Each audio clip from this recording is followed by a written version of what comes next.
My wife and I, we created like a one-page website, really simple core concept with not a lot of details, and then we just like put it out in the world. It was just like 4 families coming together around like a really core idea and then just deciding, okay, let's do it. The way we're going to build this is through families just meeting and learning each other and learning each other's values and figuring out their small niche. I think that's been our vision from the beginning. The kids are actually really taking part in the village. The older kids are kind of taking care of the younger kids, and they're taking some initiative. Like they organize a little dance party one night, and like it's cool to see. The internet is here. COVID had just happened. Everyone's kind of stuck in their home. It was perfect. It was a great idea at the right time.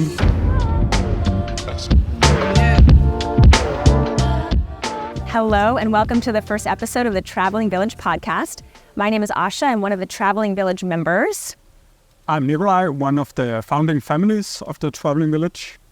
And I'm Kiran, special guest today, but I'm also a founding family member. Yeah, there's been a lot going on. We actually wanted to start this the first week, but there's been so much going on.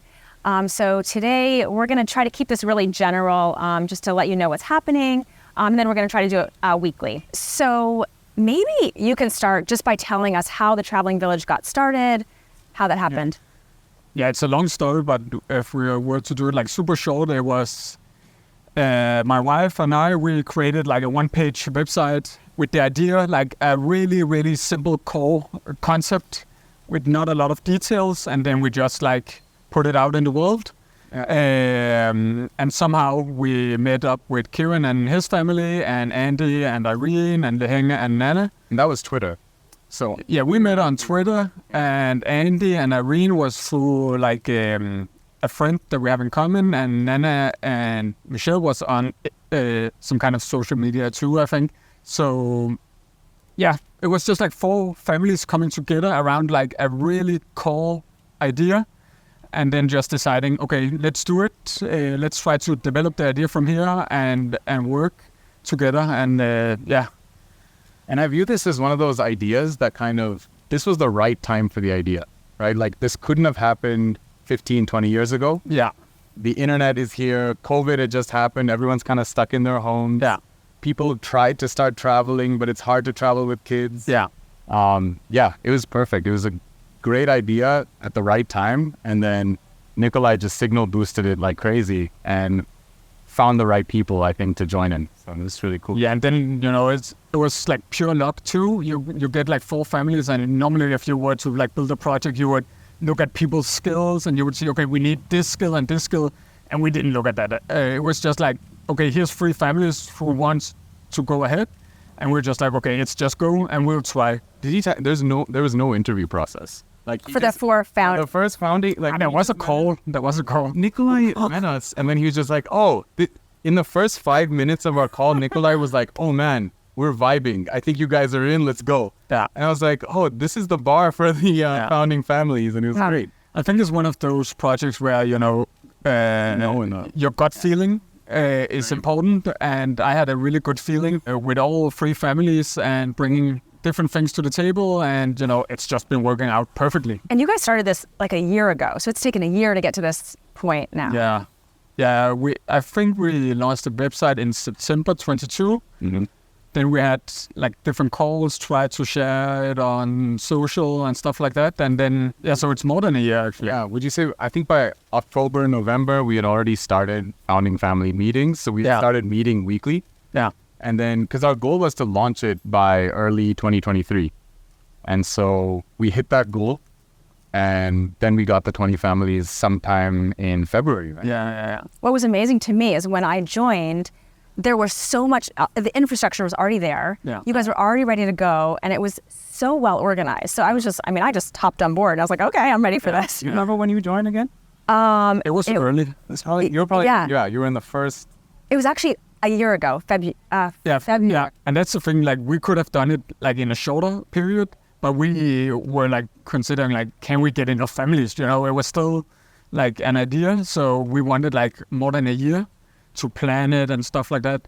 And there's been some challenges with having so much time, for example, families dropping out, but it's also been good because we like have gotten really good lodging and stuff like that. Yeah, so it's been a crazy year. Okay, so moving on a little bit, how has it been since you've been here? It's been 2 weeks.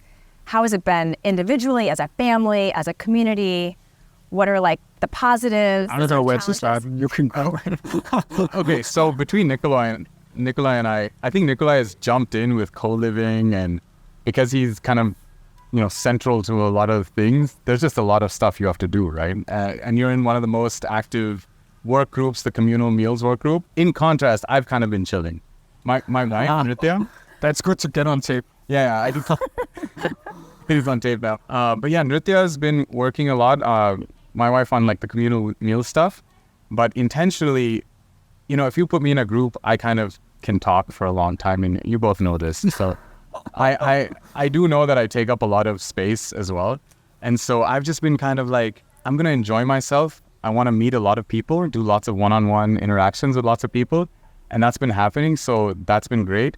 And then because we're not co-living, we're actually we must be one of the 4 or 5 families that are not in one of the major hubs. It feels like my family is getting a little bit of space away from like the village. Yeah. And so that's working out well for us because we've been traveling for the last year and a half. And so we're just actually on our last legs of travel as a thing. We're just we're a little bit tired, but we love socializing, but we also know we need some space. So for me, the last 2 weeks have been just getting acclimatized to Vietnam, to the traveling village, meeting lots of people one-on-one. But I know Nikolaj has had a different experience. So yeah, I think, there's probably a little bit of a contrast to what you're saying, because I think I've involved myself in maybe too much. And I've had been struggling to find my role, because I've just been living this project and it's been so important for me. And it's, it's like a side project, but it's been the most important project. So work has been the last year been second to this project. Yeah, I was pausing. When you're calling it a side project, that doesn't make any sense. No. This is your main baby right now. Yeah. Especially with the mental load. Yeah. Because I'm really thinking about the project and all of the small things and concerns and stuff like that. So there's a difference between how much have I been working on the project and then the mental load of the project. Mm-hmm. For example, the communal meals, I took a pretty heavy lead on that to arrange it, because I have a very specific idea and I want to go high standards and it should be super cool. But one thing is arranging the meeting, and it's not so time consuming, but it's more the mental load. Okay, we don't have a place for this date and this date, and I want to do it. And just small things, for example, the finance. I did 90 minutes of finance work today with my 2 kids. With all of the receipts from the meals and stuff like that. We have a whole system for tracking it, so it's transparent. So there's a lot of those small things. But my family just decided this could be a once in a lifetime thing.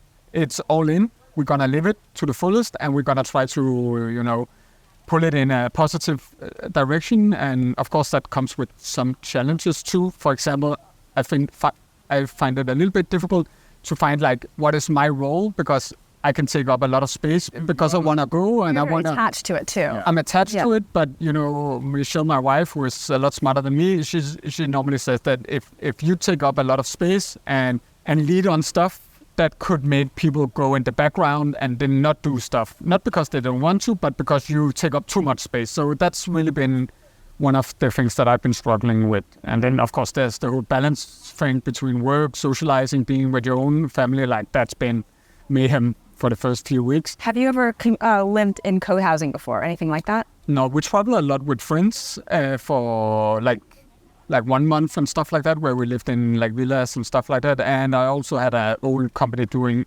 retreats where we co-lived, but that was for 7 or 10 days, before kids. So that's very different. Nritya and I actually spent a whole year kind of co-living with friends during COVID, actually. So we got locked in with our first set of friends for 4 months.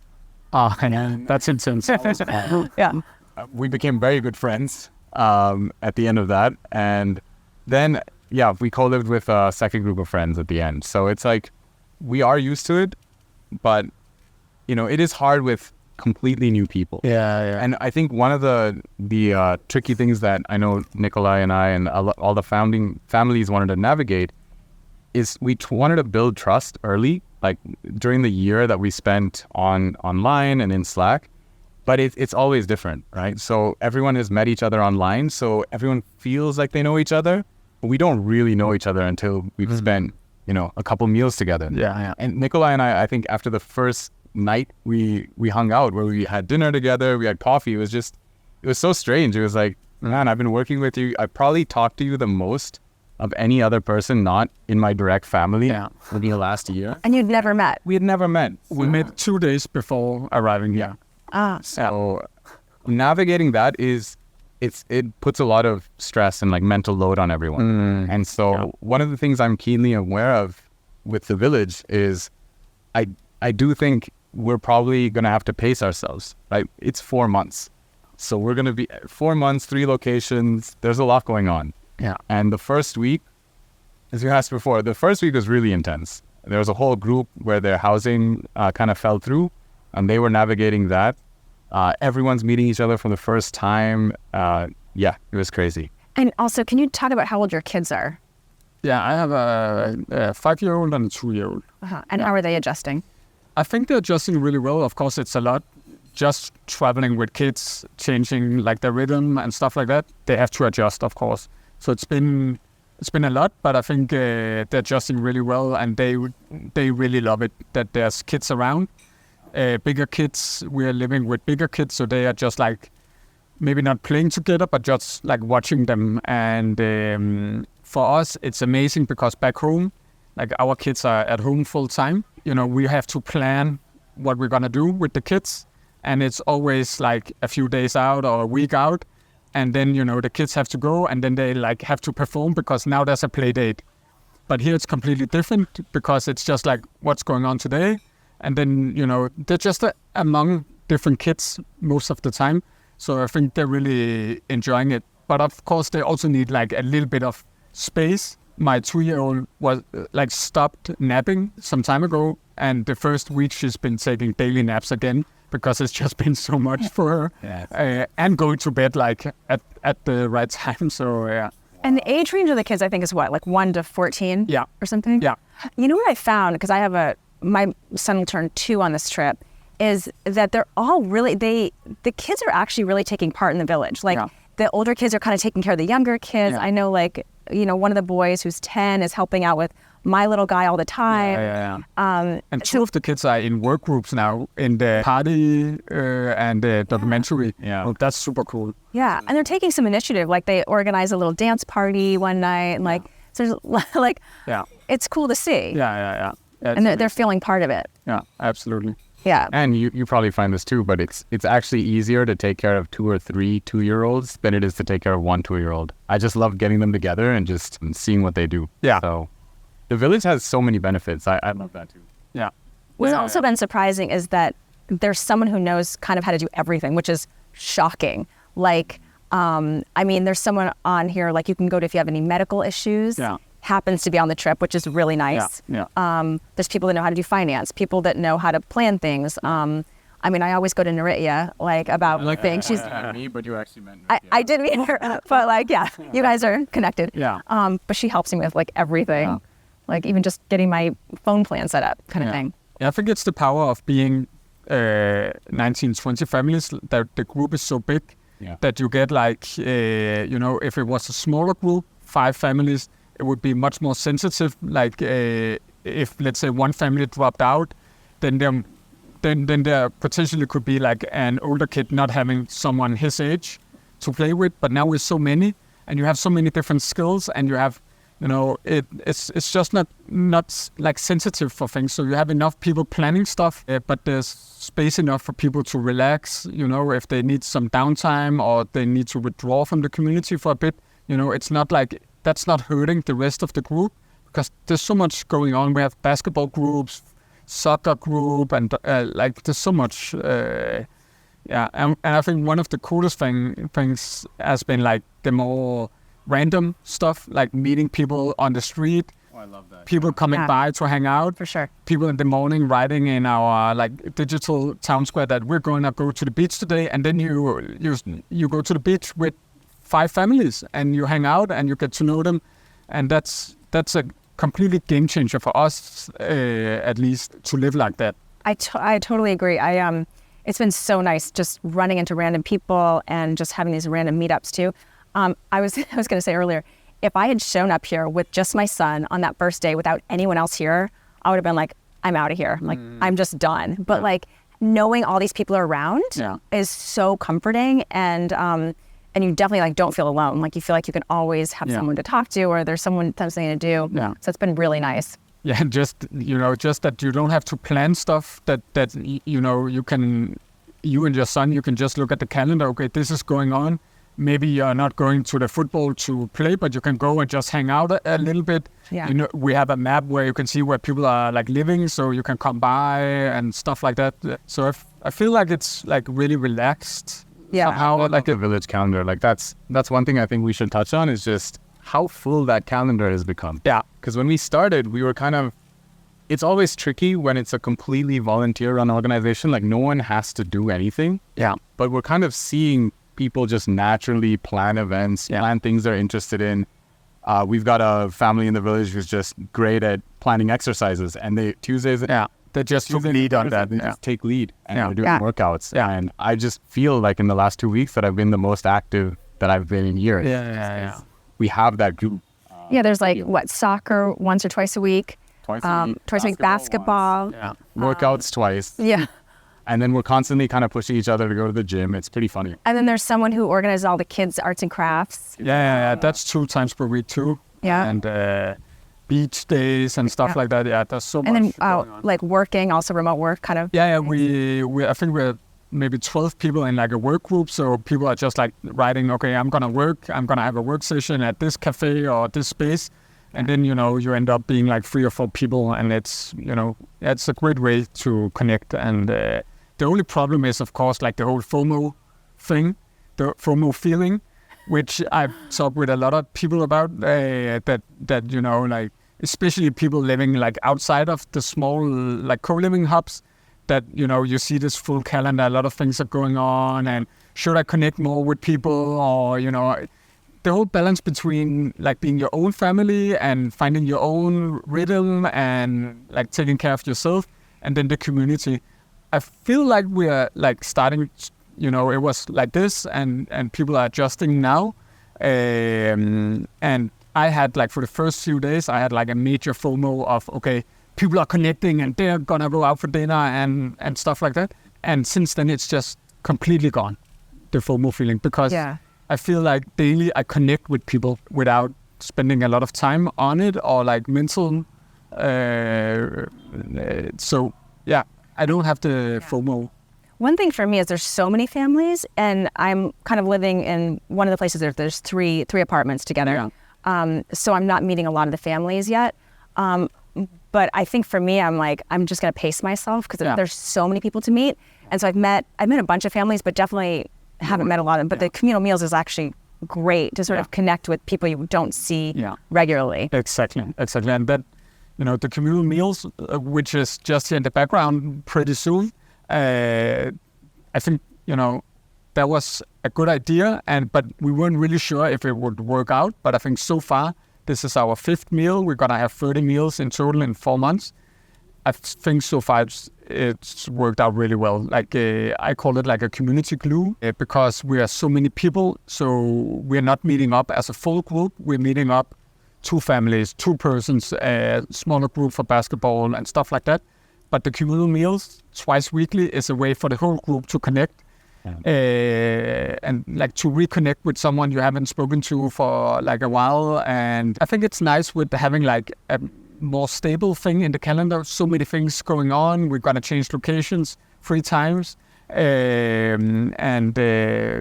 So I think the communal meals are like a core of the project. And because when we started out, I think in our minds, the recipe for how we wanted to build this is to have the big communal glue. Then the work groups are kind of smaller, interest-based things, work groups and playgroups. And then at the main level, is one-on-one interactions. Because we do think, at least personally, I think the most important thing that will hold this village together is a lot of one-on-one time with different families, right? Yeah. It's not like a company or an organization where you need like a top-down vision and you have to say, okay, all of us are on the same page. This is how we're doing it. Yeah. The way we're going to build this is through families just meeting and learning each other and learning each other's values and figuring out their small niche, right? So that's kind of how I see it. And I think that's been our vision from the beginning. Yeah, and the communal meals and the like change of location is a way to shake it up a little bit, because maybe you live two families close to each other or the kids are playing, but the communal meals, maybe you connect with someone else. Yes. And the shake-ups that's going to be there when we change location, because people are going to live differently, that's going to do something too, so you connect with more people. And I also think that the work groups have like something there, because that's, a work group is like 3 to 6 people working together on something that affects the whole community, finance, communal meals, stuff like that. And that's a way to actually work with someone else in the community that you would maybe not spend a lot of time with because of, something. I did think that was one of the really cool things about the Traveling Village when I first signed up, is you had so many different kind of work groups. So people got to know each other throughout the year, which is really interesting. Yeah. So you already had some kind of bond with certain people when you got here. Yeah. And it's a way to identify as a community, I feel like, because, we're in general, we're just like 19 families in the same place at the same time. So it could be a lot like spread out, but the work groups has been a way to connect, but also to contribute to the project. So you feel connected to it, be proud of what you're a part of and stuff like that. So I think that setup has worked out really well. Yeah. There's a lot of positives that we're talking about. So I would love to hear, like, looking back, if you were to do this again, are there any things like you would change? Oh, I got such a long list of things. You too? No, because I think one of the things that Nikolaj had said initially is, we've got really high standards. And that's where one of the contrasts between you and I is I think because this is such an experiment, I had very low standards. Like, I want everyone to come in. And the standard is the fact that everyone's traveling together. Yeah. And so, to me, this is already meeting or exceeding that bar. Yeah. There's tons of things to change too. Like, I do think if we had... I don't think anyone could design the group better from the beginning. No. Because it only succeeds after facing reality, right? Yeah. We had to come here. A lot of work groups kind of... They failed or they don't have enough people. So we kind of like... We archived the Slack list. A lot of Playgroups, people are not doing anything, so we kind of throw them away. But I think as a group, we just need to evolve good mechanisms for just continuing to change, right? Yeah. I think it'll be kind of a fail if we kind of stick to a design and go with it. Yeah. And I think the whole thing with having like a long list of things that would change is not like a critique of what we're doing now, because it's the first time. And we're learning so much. But for example, one thing that I'm pretty focused on is the whole, like, how we are living. Right now we're here in Vietnam. We have like a few hubs with a lot of people, and then we have people spread out. My idea was more like a community zone where people could live separately, but super close to each other. And so I think that for me, walkability, like more walkability, could make a positive difference. Having like a common like communal space, like a community living room, where we are default to. It's, I still feel that it's amazing to be here and it's working out really well. But I think there's, sometimes small design changes could make a difference. This is actually one of those where that was a thing we had planned. Yeah, we wanted to do this. Yeah, it didn't survive contact with reality. Like, people were not able to, rally enough to get all their housing inside one location. And especially when someone's housing fell through, we had talked about the entire, I think it was 5 or 6 families. Yeah. That all fell through. It's really hard to ask them to know you can only look for new housing in this 1 kilometer. I think it's really difficult. So it's tough. It's difficult to make it perfect, because you can decide on a community zone. But if you at the same time say to people that you're responsible for booking your own lodging, people have different requirements, people have different budgets, so someone will naturally choose a place that's better for them. So that's, I'm not sure if, you could design it much better than now, but it's still something that I think it's interesting to work on. And, maybe like we decided the locations first, and then we figured out community zone lodging and stuff like that. One thing would be to like turn it around and then see, okay, where can we build like this, like village, and then choose locations based on that. So Thailand will be really interesting because we're almost all staying together in the same kind of hotel area. So that'll be interesting. Yeah, and it will be very like walkable on the beach and stuff like that. And then Japan is going to be totally different because lodging is so difficult. So it will be more spread out. That's definitely, I think Japan is definitely one of the, Kyoto is going to be a little bit of a challenge for us. We're more spread out than the other two locations. Mm-hmm. So that's definitely one to keep an eye on. I hope we should keep doing this. Yeah, for sure. Yeah. Check out where we're at that point. Yeah, we're probably going to have to wrap up pretty soon because people are starting to show up for the communal meal.